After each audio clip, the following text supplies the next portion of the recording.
Hola, ¿qué tal? ¿Cómo les va? Bienvenidos a una nueva edición de Soccer Bar. Aquí estamos como siempre, como todas las semanas, a Sergio Ruiz, Walter Roque y Luis Gerardo Bucci, acompañándolos para analizar lo mejor de la liga de mayor crecimiento, no solo en el continente, sino en el mundo y, por supuesto, todas las expectativas que rodean a esta liga en este momento por la llegada de Messi, porque viene el juego de las estrellas frente al Arsenal. Y hablando de eso, vamos a ir analizando los convocados de la liga, a ver si un equipo compuesto por las grandes figuras de la MLS puede hacerle frente a un conjunto del nivel del Arsenal. Bueno, muchachos, un placer de estar con ustedes nuevamente. Sergio, ¿cómo estás? Muy bien, Luis Gerardo, muchas gracias. Walter, un saludo a toda la gente que se conecta con nosotros semana a semana. Como tú bien decías, estamos con muchas informaciones en torno al juego de las estrellas. Viene el Arsenal a la cancha del DC United y estamos alrededor de unas 3 semanas de tener esa posibilidad de observar el juego de las estrellas que justamente nos marca de alguna manera la mitad de la temporada regular en la Major League Soccer. Walter, ¿cómo estás? ¿Cómo Un te gusto va? saludarte, Luis Gerardo. Un fuerte abrazo para ti, para Sergio. Qué gusto estar compartiendo nuevamente aquí en la mesa de Soccer Bar. Y bueno, yo expectante con lo que va a ser este partido. También con lo que ha dejado las últimas jornadas. Creo que sí ha sido consistente el tema de las brechas que se van abriendo, de la regularidad de unos equipos Uh -huh. y de otros. Hemos ya convivido también con fecha FIFA. Entonces, eh, siento que la misma actividad y la misma realidad competitiva del torneo nos ha llevado a tener análisis en base a esos hechos propios. Y bueno, cada día más cargado de información, hay noticias también, técnicos que no van a continuar en sus cargos, siguen dándose este tipo de situaciones que si lo llevamos a un plano estadístico, no sé en qué temporada antes de la jornada 20 se habían dado tantas variantes, tantos cambios, Uh ¿no? -huh. Y digo esta Sí. teniendo en cuenta lo que sucedió en Toronto en los últimos días, esto más bien es una liga muy paciente, no hay descenso. Y me estoy dando cuenta de que mientras siguen pasando los años, pues ese contexto como que también va tomando otro rumbo en base a la exigencia de manera puntual. Sí, sin duda, muchos de los jugadores que vienen a la MLS notan la diferencia por el tema de no haber descenso, por los plazos que le dan a los técnicos, quizás en muchos casos el carácter competitivo. eh, Les da ese colchón, ¿no? Para que los equipos puedan recuperarse. Hay otras ligas en las que no se tiene tanta paciencia. Pero bueno, antes de arrancar, muchachos, ¿qué les parece si invitamos a la gente a que se suscriba? Por supuesto, que que le den a la campanita para que tengan las notificaciones de cada episodio de Soccer Bar, y por supuesto también que nos sigan en las redes sociales, donde durante la semana estamos colocando contenido referente a la liga, y para que ustedes también se enteren cada vez que estrenamos un nuevo episodio. ¿Qué les parece entonces si arrancamos con los convocados Sí, señor. para este juego de las estrellas? A ver, ahí los tenemos. ¿Los leemos en orden o vamos posición por posición? Yo creo que también hay que tener en cuenta el contexto, Luis Gerardo, porque hay unos que son producto de la votación popular Uh-huh. del fanático, de la gente involucrada en la actividad, otros llamados del propio entrenador, el que va a dirigir el equipo de la MLS, y también hay dos jugadores que son seleccionados por el comisionado de la liga. Entonces, ese es el contexto para empezar a tener en cuenta, bueno, lo que es este equipo. Podemos estar de acuerdo con algunos nombres y con otros no, pero pues bueno, a mí me da mucha expectativa poder ver a este grupo de futbolistas, lo de Acosta en Cincinnati, creo que es algo eh, más que merecido, al igual que lo de Thiago Almada, Barrial, el jugador de Cincinnati. Y partiendo de esto, pues bueno, también hay nombres como lo de José Martínez, Camara, que fue uno de los jugadores, goleadores del Chicago Fire, que no está bien Chicago, pero está haciendo goles, está a punto de convertirse en otro jugador, de romper otro récord de cara al gol, Sí. y fue seleccionado por el propio comisionado Kei Camara, un nombre histórico de la MLS sin duda alguna. Un reconocimiento por su extraordinaria trayectoria en la MLS. Para que la gente sepa un poco, para ponerlos en contexto, son 26 jugadores los que componen la nómina. 12 llegan directamente por la votación, fanáticos y medios principalmente. 12 los elige el técnico del equipo, que es el anfitrión. En este caso es la casa del DC United. Wayne Rooney es el técnico del equipo de las Estrellas y él elige a otros 12. Y luego hay 2 que llegan justamente, como bien lo decías, Walter, por vía del comisionado. Que se guarda un voto. Se guarda 2, de hecho. Se guarda. No, pero ahí tenemos a No, Camara, que es una y a selección de Choinier. comisionado. Y a Choinier. Ok. Sí. Entonces tiene todavía un voto pendiente. No, No, son pues 2 se solamente. Son consideró. dos Ya votos. está. Ok. Sí, son 2 votos. Ok. 12, 12 y 2, 26. Y ya está. Yo sé por qué lo preguntas. A lo mejor tiene mucho. Ayer me escribió un amigo en la noche. Me escribió un amigo y me dijo Messi. Le dije, bueno, primero lo primero. Messi todavía está en su intención de unirse a la MLS, pero no está todavía. Sí. Eso hay que tenerlo bastante claro. No ha sido presentado siquiera como futbolista del Inter de Miami. Eso por una parte. Y por la otra, que justamente yo veía la lista y decía, ya el comisionado votó sus 2 votos, ya el equipo está completo. O sea, Messi ahí no va. o al menos por ahora. Al menos que en el camino algo pase, alguien se lesione, se abra la puerta, pero por ahora no está.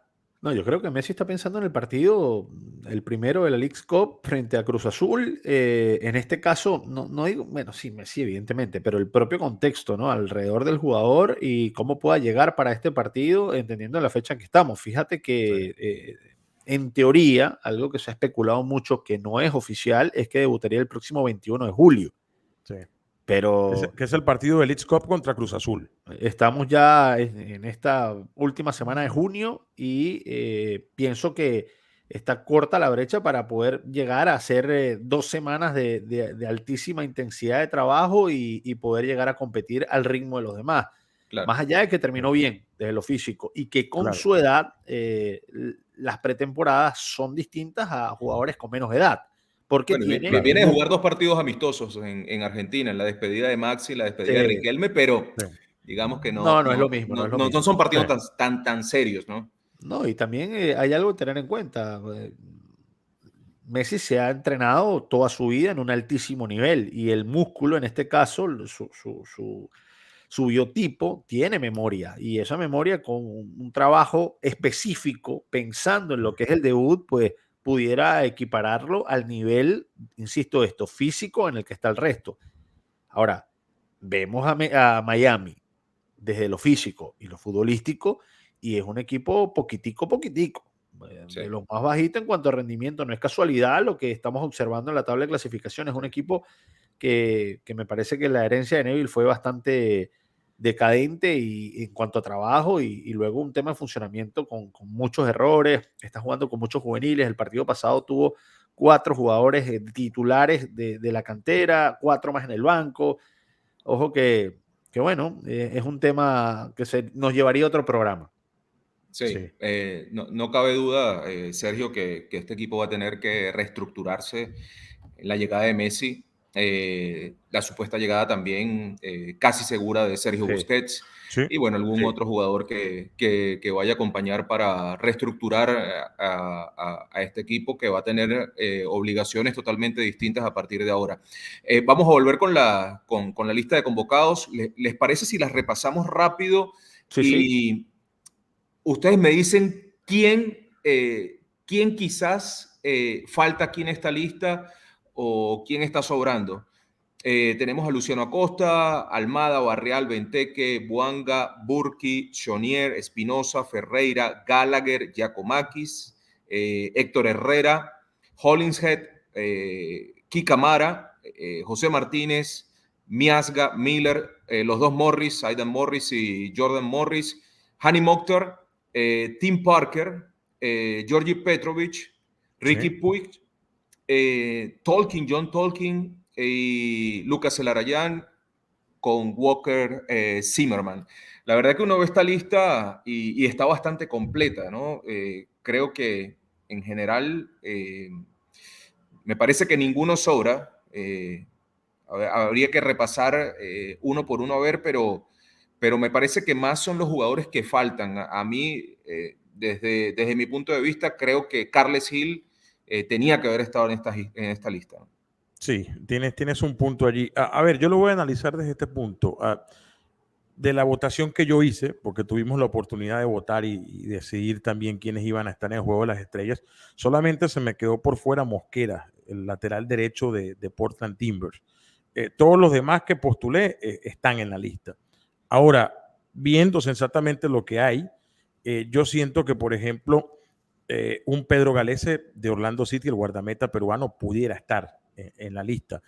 Sobre todo porque veo el nombre del guardameta del DC United, Tyler, pero también entiendo que Tyler no fue por votos, es porque su entrenador decidió llevarlo al Juego de las Estrellas y de alguna manera eso justifica por qué un nombre, solo por poner ejemplo en la posición de guardameta como el de Pedro Galese, no está.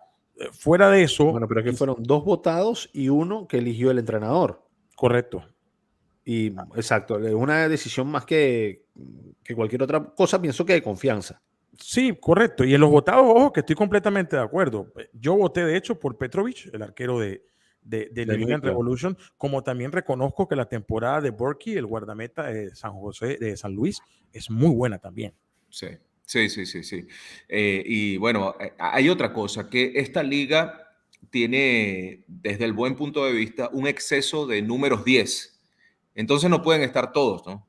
Claro. Lo que pasa es que yo menciono tanto a Carles Hill porque por la campaña que está haciendo New England, está peleándole constantemente a Cincinnati y a Nashville el tope de la tabla, aunque Cincinnati ya sacó varios puntos de diferencia. Y esto se debe gran parte a la figura de Carles Hill. Entonces creo que en esta oportunidad no se tomó en cuenta eso. Sí, al final yo lo que creo es que en este momento y pensando en lo que decía Sergio y comparto contigo plenamente, Luis Gerardo, hay que entender el formato de cómo se llega a la lista final y la votación del entrenador tiene mucho peso. Fíjate la cantidad de jugadores que son seleccionados por el entrenador y a su gusto.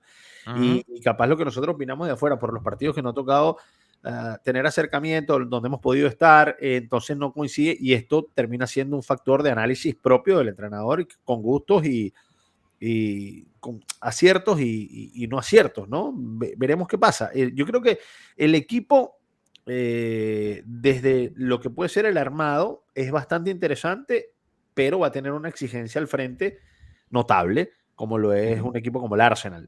Claro. Hizo una temporada pasada el conjunto de Mikel Arteta de altísimo nivel en la Liga Premier de Inglaterra.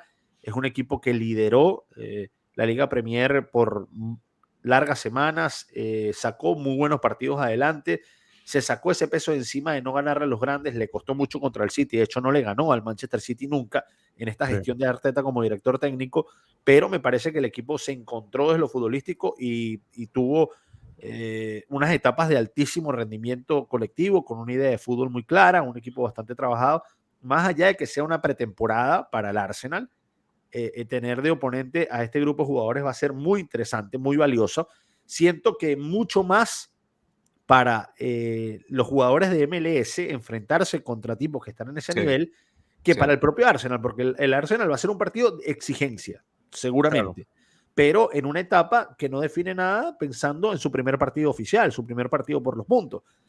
Claro. Entonces va a haber muchas variantes, seguramente por en el segundo tiempo, y ya ahí se desvirtúa el tema de la actividad competitiva realmente, sino generarle un espectáculo a la gente, que esto es realmente lo que termina siendo este juego de estrella. Hay duelos previos, actividades competitivas previas que tienen que ver con técnica, con puntería, con velocidad, con todo esto. Es parte del espectáculo. Exactamente, que es el espectáculo, la riqueza del espectáculo, y luego la guinda, el pastel termina siendo el partido. Sí, juega mucho también con la ilusión del aficionado. Claro. Siento que la gente en DC se va a dar un banquete de esos que uno pocas veces puede ver en directo. Es como el que juega el modo carrera en el FIFA. Es la posibilidad de juntar a tantos jugadores buenos que en la vida real posiblemente sea muy difícil. Tú ves cómo juega Hani Mutar, tú ves cómo juega Almada. Entonces, ¿cómo sería que en un mismo equipo estén? Bueno, esa es la posibilidad que te da justamente el juego de las estrellas, esa ilusión que a veces el aficionado se da de estos super equipos, obviamente traído al escenario local, a lo que es la Major League Soccer, contra un muy buen rival, como lo es el Arsenal. Sí, y ¿sabes qué me gusta de de la posibilidad que tiene el entrenador de elegir a sus jugadores es que normalmente en el caso de los mediocampistas son elegidos los que juegan bien, los que tienen buen pie de Sí, 3 cuartos de cancha en adelante. Porque si vemos aquí los dos DM, los dos defensive midfielders, Sí, son elegidos por el entrenador, que son el Brujo Martínez y Héctor Herrera, sí. que me extraña que no haya sido elegido por la gente, pero sí. en definitiva los termina eligiendo el entrenador porque necesita un equipo competitivo, balanceado, equilibrado para Balanceado. poder Sí. enfrentar al Arsenal, ¿no? Claro, para hacerle frente, sin duda alguna. Por eso es exactamente esa palabra de que la decisión del entrenador, entendiendo los jugadores que salieron votados, elegidos por la gente, pues Sí. tienes que nivelar un equipo, tienes que nivelarlo porque imagínate jugar con todo lo que elige la gente, juegas con 9 delanteros y un enganche. Y quizás esa sea la razón por la cual también el entrenador de esa lista de no votados, donde estaba Carlegil, donde habían tantos nombres, Sí, salva a Celarayán, porque entiende que es un tipo que también puede, ante un rival con esa exigencia, poder darle algo distinto cuando el juego así lo requiera. De hecho, revisaba con detalle la lista, muchachos, y no hay ningún equipo que aporte más de 3 jugadores. De hecho, el único que aporta 3 jugadores es Cincinnati, que puso a Luciano Acosta, a Barreal y a Miasga, pero ningún otro pone más que 2, caso de Atlanta, caso de Columbus, Nashville, que el tiene a mismo DC Zimmerman y United, Mokhtar. Nashville, sí Ujú. señor. Y otra cosa que me llama mucho la atención, eh, hay 9 equipos que no ponen ningún jugador en el juego de las estrellas también. Ojo, eh, eh, hay 9 equipos que no están aportando nada y son nombres de mercados importantes, porque New York City no está enviando ningún jugador Sí, al juego de las estrellas. Portland Timbers, uno de los mercados clásicos de la MLS, Ujú. el número de aficionados que son los que votan, no tiene a nadie Portland Timbers, como tampoco lo tiene Orlando, como tampoco lo tiene Miami, y por poco ni siquiera alguno de los equipos canadienses, porque el comisionado metió la mano y colocó a Chovinier de Montreal, pero si no hace eso, no entra ni un solo jugador de los 3 conjuntos canadienses que tiene la Major League Soccer. Sí, y es que son muchos equipos en la liga y aquí estamos hablando de un solo equipo, a diferencia sí. de otros deportes en Estados Unidos, donde tienes la posibilidad de convocar de cada una de las conferencias. Aquí tenemos a la reunión de la liga entera, ¿no? Entonces tienes que ser un poco más selectivo, el filtro es mucho más fuerte, ¿no? Entonces, evidentemente, la otra mitad que se pudo haber rellenado si enfrentas conferencia con conferencia, termina quedando fuera, ¿no? Sí, Claro, totalmente. Bueno, creo que la palabra podría ser el análisis en base al planteamiento del entrenador de turno, el que le toque dirigir el partido. También no creo que pese mucho lo del rival y sí darle el respeto notable y valioso a lo que genera la gente, pero no absoluto porque sería desproporcionado el equipo sin duda alguna. claro. Y que no es rellenar por rellenar. De alguna manera el aspecto competitivo entra en juego, Sí, claro, claro. porque no Ujú. se trata de rellenar por rellenar, es de armar un equipo que de verdad pueda salir a jugar un buen Sí. partido y quizás ganarlo frente al Arsenal de Inglaterra. Porque si nos vamos al aspecto de otras ligas, donde por ejemplo te obligan a tener un jugador de cada equipo, allí sí estás rellenando y de repente no estás consiguiendo los elementos que te Claro, van a dar competitividad en el partido. claro, Sí, sí, claro. totalmente. Bueno, muchachos, si les parece, vamos a hablar de precisamente de uno de los jugadores convocados a este Juego de las Estrellas, que ha sido noticia en los últimos días, o al menos ha estado en la palestra, porque han surgido muchos rumores de que pueda vestir los colores de la selección de Estados Unidos y es una de las grandes figuras en este momento de la liga. Me refiero a Luciano Acosta. Nosotros estuvimos el fin de semana en Washington haciendo el partido de Cincinnati y Washington en el que cayó el líder por 3-0. ¿Sí? Y bueno, todo el mundo se preguntaba qué tan cierto era o qué tan cierta era esa posibilidad de tener a Luciano Acosta vistiendo los colores de la selección de Estados Unidos. Eh, yo tuve la oportunidad de acercarme al equipo y me dijeron que la posibilidad es muy cierta, que la Federación de Estados Unidos está muy interesada en contar con Luciano Acosta como jugador de la selección de Estados Unidos. El tema es que todavía no tiene la ciudadanía. No le han ofrecido que va a ser titular, que va a ser la gran figura, pero sí consideran que puede ser un jugador importante desde este momento de cara al Mundial. Sí. Después del partido, nuestro compañero Diego Pesolano conversó con Luciano Acosta. Yo estaba presente en la conversación y Luciano dijo que estaba muy interesado. Estaba muy interesado en jugar para Estados Unidos, que ya están tratando de adelantar el proceso de ciudadanía y bueno, cuando se dé, seguramente va a ser convocado. Les pregunto a ustedes, dado este contexto, ¿qué le puede ofrecer Luciano Acosta a esta selección de Estados Unidos? Bueno, a mi juicio, te diría que es muy interesante esta situación y todo lo que hay alrededor del propio jugador y de esa posibilidad por el presente. Es un futbolista que en la actualidad está generando un rendimiento notable y siento que sería una alternativa muy, muy valiosa para la selección de los Estados Unidos, entendiendo la posición que tiene y en los partidos donde necesitas un tipo con esta característica. Entendamos que hay varios jugadores que aparecen por esa zona, pero sin tener esa palabra de clásico enganche dentro de su adjetivo principal. Puedes poner a Pulisic, pudieras poner a Reina, capaz otro más que se me escapa, pero siento que este futbolista, este jugador Acosta, es un enganche natural clásico y es que entiende prácticamente de manera perfecta los tiempos de juego en nuestra liga. Ahora, Ujú. esta liga, para el contexto regional, sirve de mucho pensando en la clasificación, ¿no? Pero Estados Unidos no se va a clasificar. Estados Unidos ya va a estar en la Copa del Mundo. Entonces, siento que se pudiera trabajar con unos picos de intensidad alto para moldarlo al propio grupo de jugadores pensando en lo que es la tanda de inicio en la propia Copa del Mundo.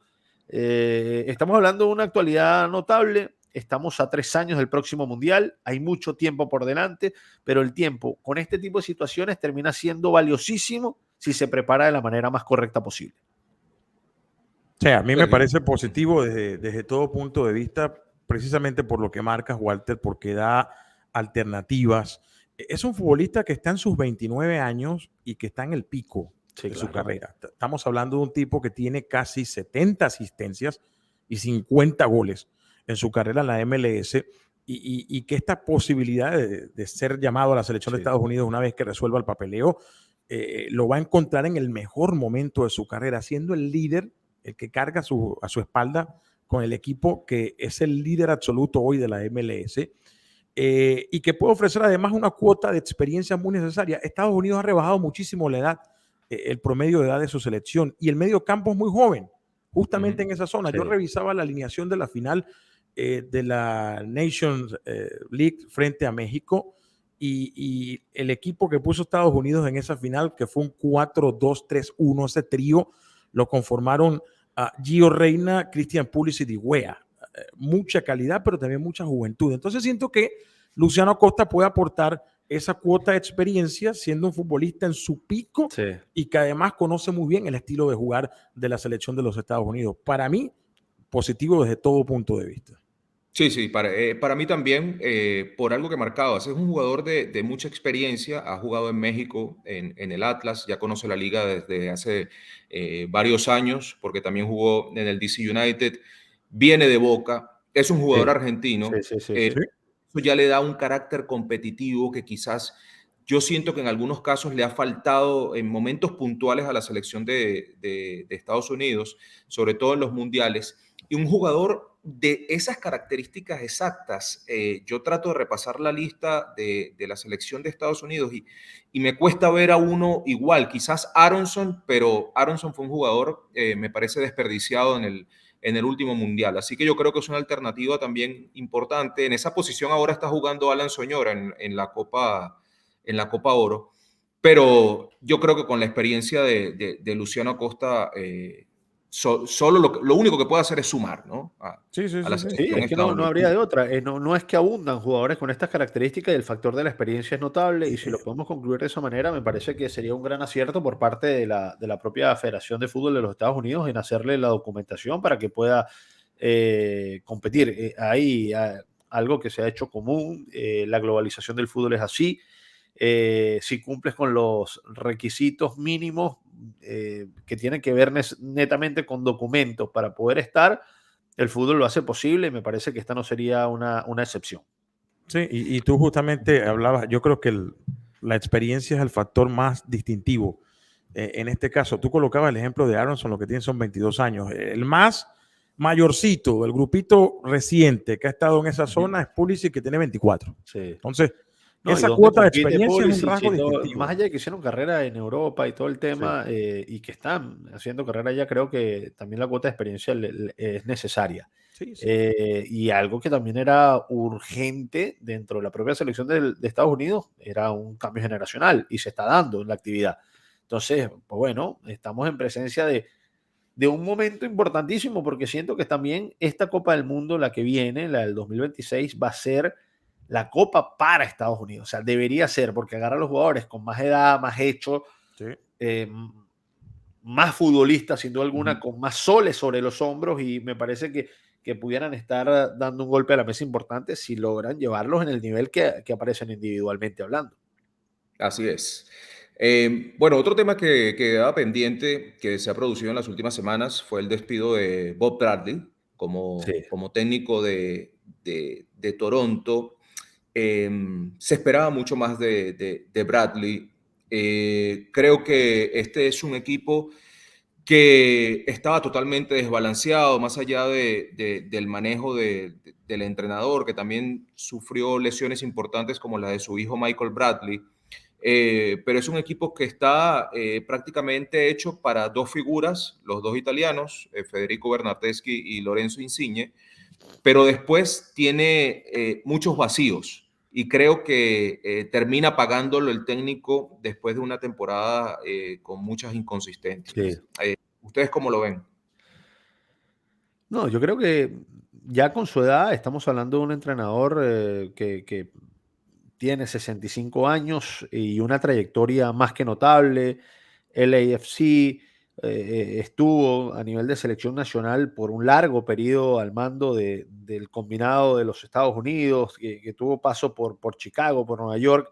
Es un tipo que primero conoce el mercado local, conoce lo que hay adentro. Estuvo antes, se mantuvo con una vigencia notable y seguramente va a recibir otra oportunidad para dirigir porque tiene un currículum tremendo.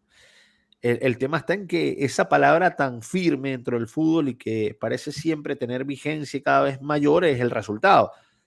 Hay equipos de equipos, hay instituciones donde se puede trabajar de una manera o desarrollar algún proyecto y otras donde ese mismo proyecto a lo mejor no cala. Por eso se habla tanto de la reinvención constante que necesita el entrenador y creo que ahí es donde Bradley, pues bueno, leyendo mucho de lo que era su manera de ver las situaciones que estaba enfrentando, me parece haber encontrar mucha similitud a lo que sucedió también en Los Ángeles en el último periodo con LA, y que eso al final le termina pasando factura. Estamos en presencia de una liga con mucho más latinoamericanos y cada vez más presencia latinoamericana dentro de la liga, Sí. y eso te obliga a trabajar de otra manera, no solo en el mensaje que se le lleva al jugador, sino también en las características de fútbol que tratas de imponer en tu equipo y las formas de buscar el arco rival y defenderte en tu arco propio. Entonces, no es una crítica, siento que simplemente hubo un switch que no se dio nunca y creo que las consecuencias están ahí claras. El equipo fue de los menos productivos en este arranque de temporada y era bastante predecible ver a este conjunto de Toronto. A ver, yo siento que sí, coincido contigo, Walter. Hay un par de situaciones para mí que son determinantes. La primera, lidiar con un vestuario que era bien complicado. Y estamos hablando de un técnico de selección que debe lidiar con estas cosas, pero aquí hay como que un paso más en la complicación, porque no solamente son las figuras que de repente llegaron al equipo, es que también está allí tu hijo, que además es el capitán del equipo, y eso añade aún más leña en ese fuego. Es un vestuario evidentemente partido, y no lo decimos nosotros. Bernardeschi, por ejemplo, hace unas semanas después de una derrota, salió a decir: jugamos mal, no tenemos ni idea de lo que estamos haciendo. Sí. Y te lo dice uno. Sí, que no tenían Y una dijo, tienen que manera de haber enfrentar. cambios. Sí, tienen que haber cambios. Dijo, Y nosotros no jugamos. eso fue interpretado, no sé si mal, porque no sé si exactamente era lo que él quería decir, pero pegó duro. Esa frase en específico. Sí, Literal, claro. nosotros no jugamos de pase largo, no tenemos ni idea para jugar, y creo que esta ciudad, los fanáticos y todos, no se merecen esto. Cuando uno de los referentes del equipo, jugador franquicia, sale a decir esto, ya es un indicativo de que internamente las cosas no están muy bien. Y después nos vamos al tema de los números, y son innegables los números para una decisión como la que acaba de tomar Toronto, un equipo que ganó solamente 2 de sus últimos 17 partidos en todas las competiciones, fuera de US Open Cup, de Canadian Cup, de cuánta copa jugó, apenas con 5 victorias. El récord apenas es un poquito mejor que el de Miami, que es el peor de toda la liga. En fin, en situación interna, en cómo se estaban dando las cosas allí, más sumado a los resultados, es completamente entendible que Toronto haya decidido decir: bueno, señores, vamos a ponerle un alto a esto. Por eso te digo, el resultado es lapidario en esto. El resultado es condenatorio. Sí, sin duda alguna. Sí, tenía 5 partidos que no ganaba, y de esos 5, los 2 últimos eran bastante difíciles. Uno contra Cincinnati y el otro contra New England, y los 2 se dieron en la misma semana. Entonces, era bastante complicado, pero lo cierto es que antes de esos 2 partidos, yo estuve en 2 de los 3 previos, y fue un equipo que dominaba los partidos, que generaba ocasiones de peligro, pero que no tenía pegada y que tampoco tenía fondo físico, porque se iba adelante del marcador y no tenía idea cómo manejar el resultado. Ahora, se criticaba mucho a Bernardeschi y a Insigne, sobre todo a Bernardeschi, pero lo que yo veía en la cancha era un jugador tratando de sacar a su equipo adelante, y muy, muy frustrado con lo que estaba pasando, porque a veces no encontraba opciones con quien acompañarse. Entonces, ¿qué ocurría? Él terminaba intentando hacer todo él, y por eso quedaba, por más que seas Bernardeschi, por más que hayas sido campeón de Europa con Italia y jugado en la Juventus, te marcaban 3 jugadores y terminabas perdiendo la pelota. Bueno, por eso te decía, Luis Gerardo, la importancia del tema de la reinvención constante, y que no siempre se puede trabajar de la misma manera en todos los lugares, porque los mensajes no calan. No siempre el futbolista, primero, a todos no se le puede tratar igual. No todos entienden tu intención de la misma manera, y no siempre se puede hablar de la misma forma colectivamente con el grupo, porque, a ver, hay excepciones. Yo no quiero hacer aquí un absolutista de una idea, ni mucho menos, pero es lo que siento que pasó ahí. Para que un futbolista diga lo que se dijo, necesitamos cambios. Aquí nos cuesta mucho poder competir, jugar. Es un equipo que lo estamos haciendo bastante mal. Son mensajes que calan, y bueno, el señalamiento es colectivo, porque cuando las cosas van bien, es desde el presidente hasta el utilero. Igual pasa cuando las cosas están mal, porque también se convive en un ambiente, Luis Gerardo, Sergio, amigos de Soccer Bar, que es muy denso. Internamente no se disfruta lo que va sucediendo. Entonces, tienes que hacer una rectificación, y la rectificación son con los líderes para que el mensaje llegue de otra manera. También tu forma de trabajar, tienes que ir abordando situaciones que vas viviendo. Pero si no pasa esto, pues bueno, por más experiencia, por más soles que existan y caigan sobre los hombros, por más nivel que estemos hablando, las consecuencias son la piedra. Esto es personal humano, esto es recurso humano, perdón. Esto es recurso humano absolutamente. Totalmente. Se fue con él también Mike Sorber, que era su asistente, y Terry Donfield. Terry Donfield, que es un exjugador, por cierto, de Toronto, un tipo muy joven, 41 años, estaba a cargo del equipo sub-17 en la academia. Va a ser el que de momento se quede como el técnico interino de Toronto. Y buscando algunos datos, por cierto, Es el cuarto entrenador ya esta temporada, después de los cambios que hizo New York Red Bull, Chicago y más recientemente el Inter de Miami. Tú preguntabas, Walter, al principio del programa, en tu comentario inicial decías que había que hacer la tarea de buscar cuál era la temporada con más cambios de técnico, porque no es una liga donde suele haber una danza de entrenadores, porque es un poco más conservadora en los objetivos, no hay descenso. La tarea va para la próxima edición completa, pero al menos te puedo decir, el año pasado 5 entrenadores fueron despedidos a lo largo de la temporada regular. Bueno, ya estamos en 4 y estamos en la mitad.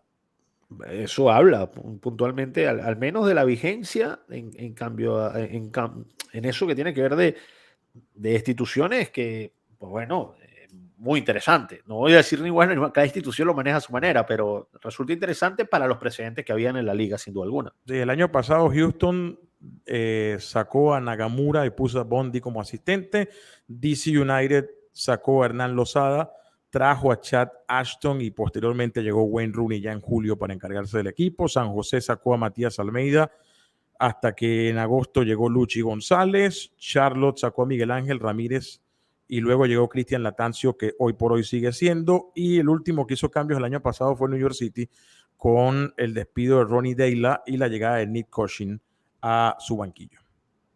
Bueno, a veces uno critica que se despidan a los técnicos, pero hay la verdad situaciones que son insostenibles, ¿no? Si uno ve la tabla de posiciones y uno ve equipos como Miami, Toronto, uno entiende por qué hay cambio de entrenador y el fútbol es así y es parte del que se mete en el fútbol, tiene que entender que las situaciones son así y no todos los equipos viven el mismo momento.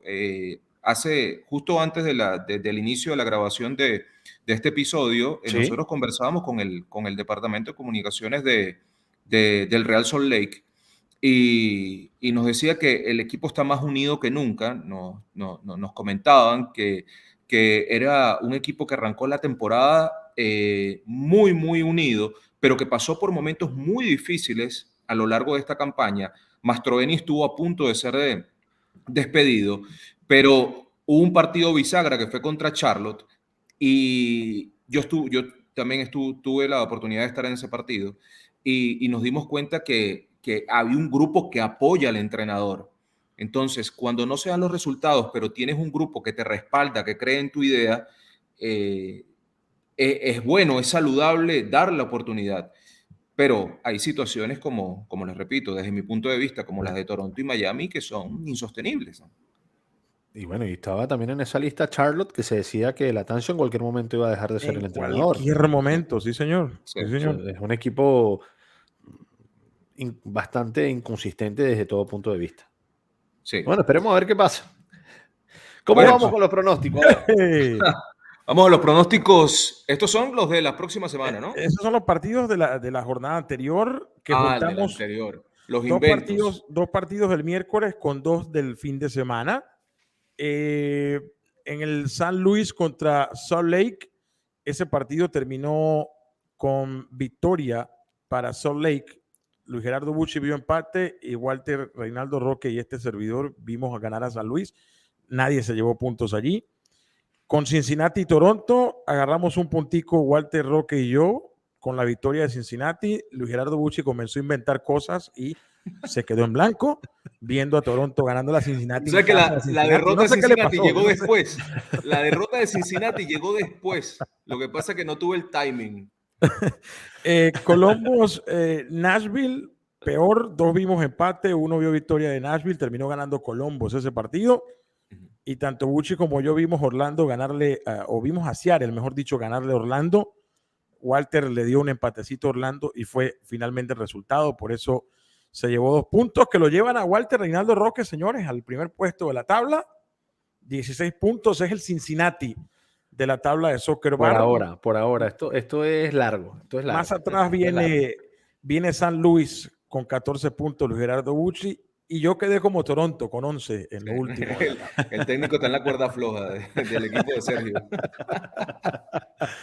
Y estos son los 4 elegidos de este fin de semana con una particularidad. Los 3 tenemos transmisión en el MLS Season Pass de Apple TV, así que elegimos los 3 partidos donde vamos a estar involucrados y además Cincinnati, New England, donde va a estar nuestro gran amigo Oscar Salazar, por cierto. Bueno, y que es un partidazo, ¿eh? Bueno, vamos a ver qué pasa en ese Orlando-Chicago, Inter Miami-Austin, Toronto-Real Salt Lake y Cincinnati-New England. Ese último partido de como esa frase que me encanta, pronóstico reservado. Pero bueno, me parece que va a ser un lindo empate. Duro Walter, ese partido. Walter da a Orlando. No, estamos los tres aquí en Vamos Orlando, los tres. Ok. Y no le tenemos fe a Inter Miami. No, ni a Chicago, ni a Shaqiri. No, pero ojo que Luis Gerardo Bucci le da empate a Inter Miami frente a Austin. Nosotros lo pusimos, Walter, a perder 3-1, yo lo pongo a perder 2-0. Luis Gerardo Bucci le da un empate. Austin bueno, viene, voy a perder todo, viene de hacerle 3 goles a Dallas, 3 goles a Houston. Inter Miami viene de perder frente a New England y Filadelfia. Ha recibido 7 goles, me parece, en los últimos 2 partidos. Más o menos el voto de fe para mí en Toronto contra Salt Lake, que ustedes dan ganador a Salt Lake y yo digo, bueno, va a haber un nuevo entrenador. De repente hay un sacudón y empieza Toronto a jugar diferente en su casa y le saca un empatecito a Salt Lake. Vamos a ver qué pasa. Y abajo después Cincinnati, yo lo veo ganando en una partida de goles 3-2. Walter también lo ve como una partida de goles con un 2-2. Y Luis Gerardo Bucci cree que un gol de Luciano Acosta será suficiente para ganar 1-0 a New England. Sí, igual hay que tener en cuenta que Cincinnati no tiene ni a Brandon Vázquez ni a Miazga, que están en la Copa Oro. Así que vamos a ver si Sergio Santos se recupera para ese partido, pero tiene problemas en el frente de ataque Cincinnati con algunas bajas por lesión o por convocatoria de la selección. Mira, eso es un antes de irnos. Se anunció también esta semana, hablando del Juego de las Estrellas en DC, ¿dónde va a ser el próximo Juego de las Estrellas? Ya se supo que Columbus será en Ohio el anfitrión para el Juego de las Estrellas del próximo año 2024. En ese sí va a estar Messi, probablemente. Se me ocurre, ¿no? Esperemos que lo presente el Inter Miami primero, Sergio Ruiz, porque estamos adelantando mucho. Bueno, muchachos, hasta aquí llegamos en esta edición de Soccer Bar. Ha sido un placer. Gustazo. Como siempre. Hasta la próxima. Suscríbanse, compartan, activen la campanita para que siempre estén atentos a lo que viene en Soccer Bar. Un abrazo, Luis Gerardo, igual. Así es. Un abrazo, muchachos. Un abrazo a todos. Gracias por estar con nosotros nuevamente.